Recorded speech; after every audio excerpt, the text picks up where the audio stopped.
Now, on the story of the man shot dead by Sydney police inside a crowded shopping centre yesterday, the dead man had allegedly been involved in a robbery at Penrith and a carjacking before being followed to Westfield at Parramatta. It appears that there was a violent struggle, a confrontation there, and during that struggle the police officer discharged his weapon.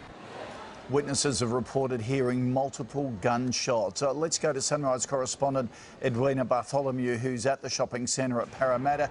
Eddie, what more do we know about the incident? Koshi, we're learning more about what led up to the shooting here at Westfield, Parramatta.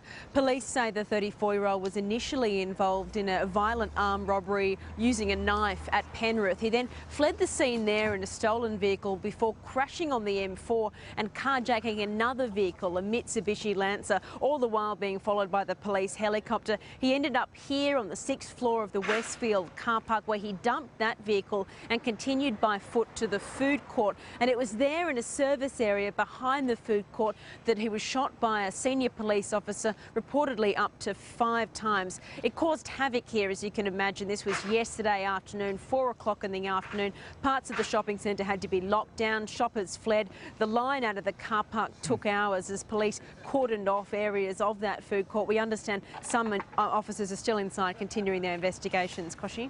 Yeah, look, New South Wales police have certainly been under a lot of scrutiny for their tactics over the last couple of weeks, the use of tasers and the like. What's the investigation going to focus on?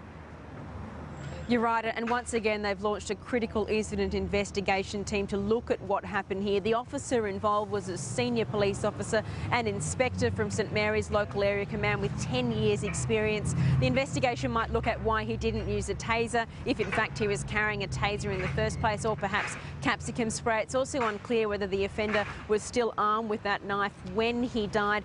As you say, this only comes about 8 days after a Brazilian student was tasered by police in Sydney, so there'll certainly be a lot of focus on this investigation, Koshi. All right, Edwina, keep us posted. Thank you.